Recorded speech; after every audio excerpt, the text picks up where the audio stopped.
Imaginez qu'on vous offre la possibilité de faire le tour du monde sans bouger de chez vous, d'entreprendre un voyage immobile fait de rencontres, de nouveautés, d'émotions. Cette expérience, c'est celle de nombreuses personnes qui ont choisi de partager leur maison ou leur appartement, de donner un peu d'eux, de prendre un peu des autres. Portes ouvertes part à la rencontre de 6 hôtes Airbnb, de femmes et d'hommes comme Tamara, qui propose son appartement Place de la Nation.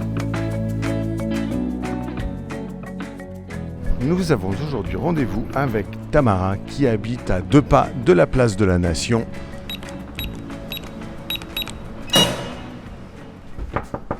Bonjour.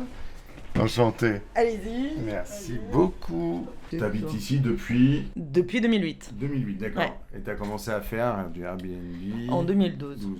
Ouais. Pourquoi, comment ça t'est venu d'ouvrir ta porte au... Alors, donc j'allais partir quasiment 1 mois et demi en vacances.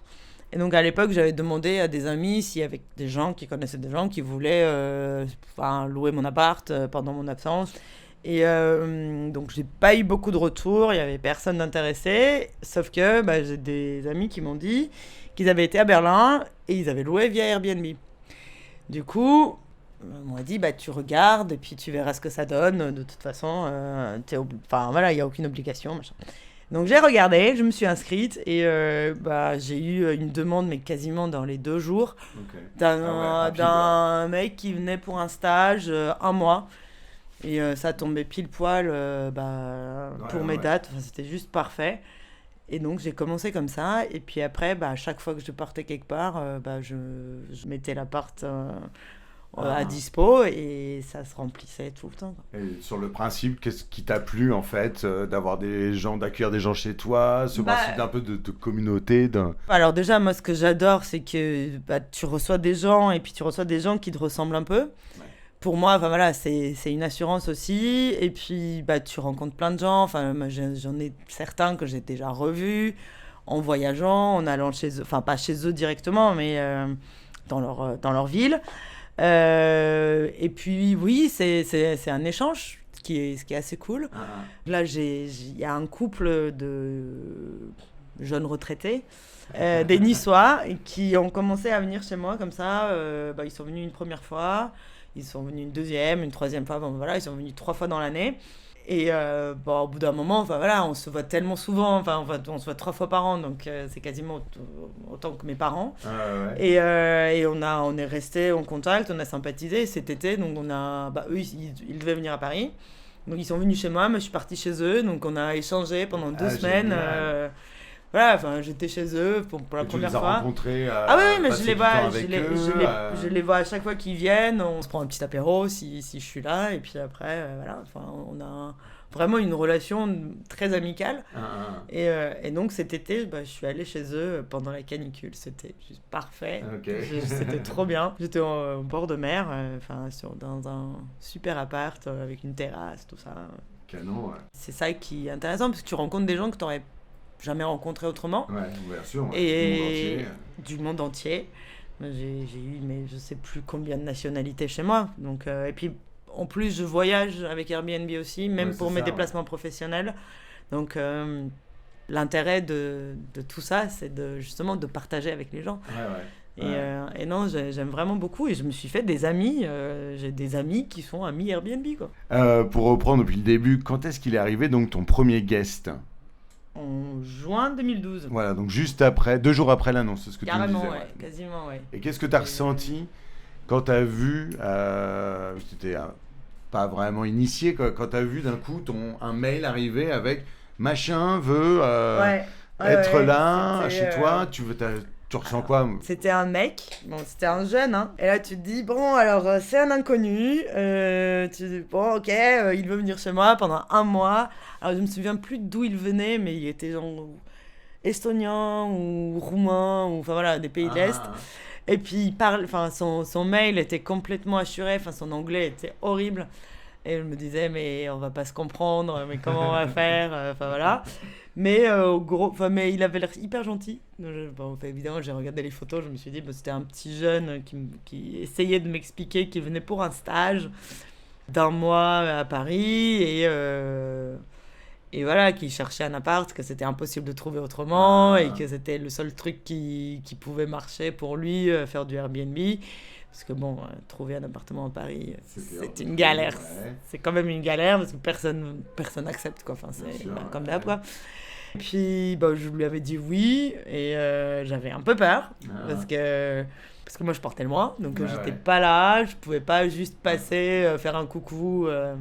Puis il est arrivé, il était encore plus nerveux que moi. Enfin voilà, il avait la boule au ventre. C'était sa première fois à Paris. Il était complètement stressé. Après, je me souviens, il m'avait dit « J'étais pas sûre que ça allait fonctionner. Jusqu'au dernier moment, j'avais peur que tu annules et que j'allais me retrouver à la rue. » Enfin voilà, c'était assez mignon. Et du coup, enfin voilà, c'était hyper touchant. Tu te dis, voilà, on a... que ce soit dans un sens ou dans l'autre, on a les mêmes appréhensions. Enfin, t'as aussi peur et dans les deux sens. Presque un peu, ça crée un lien, quoi. Voilà, et oui, enfin, il était vraiment touchant, ce petit gars. Et donc, voilà, et ça m'a complètement... je pense qu'une première bonne expérience, tout de suite, ça te met en confiance. Et comment tu prépares leur arrivée ? Est-ce que tu as un petit rituel, un petit protocole tu leur déposes quelque chose? Alors, ça, c'est vraiment... Tu fais connaissance avec? Ça dépend vraiment des personnes. Suivant les échanges qu'on a avant, t'as des gens qui t'envoient un mail en t'expliquant pourquoi ils viennent, qu'est-ce qu'ils ont envie de faire à Paris, te demandent des conseils, etc. Et donc, eux, j'ai un accueil un peu particulier parce que je leur laisse toujours des petites notes par rapport aux questions qu'ils m'ont posées. Je leur donne des conseils, je recommande des restos, des bars, des sorties, je leur dis ce qu'il faut éviter, etc. Et puis je leur laisse toujours une petite bouteille de vin sympa, ou un petit truc pour la première soirée. C'est toujours sympa. Y a un endroit en particulier à côté de chez toi où tu aimes aller, où t'aimes aller, peut-être avec eux, ou tu recommandes en tout cas? Je recommande toujours le café qui est au coin de la rue, qui s'appelle Extraold Café. D'accord. Et puis il y a un autre restaurant un peu plus bas qui s'appelle Chez l'ami Pierre, que j'adore et je recommande toujours ça. Le petit caviste qui est sur la place, le petit boucher à côté. Enfin voilà. Des adresses de bouche. Voilà, des adresses de bouche et puis... tu nous amènes dans l'un de allez, ceux que tu as cités. On va descendre et puis on va aller à l'Extraold. Ah bah vas-y,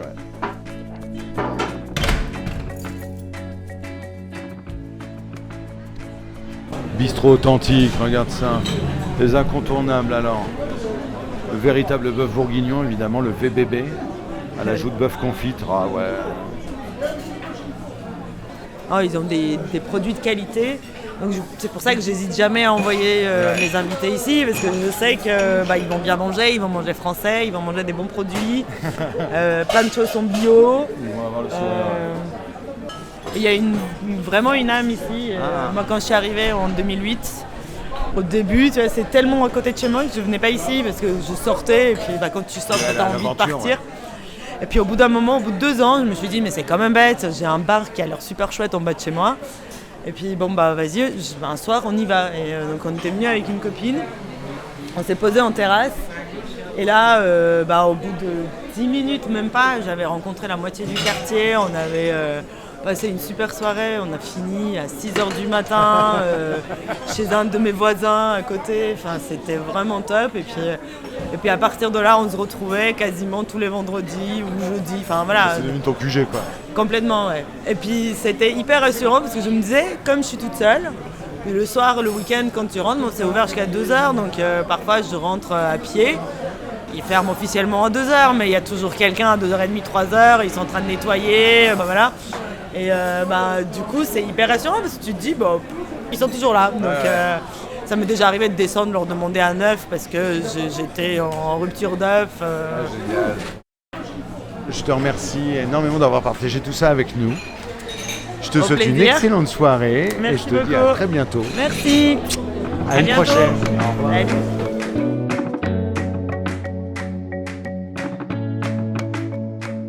Comme Tamara, partagez un peu du quartier que vous aimez en devenant hôte sur Airbnb.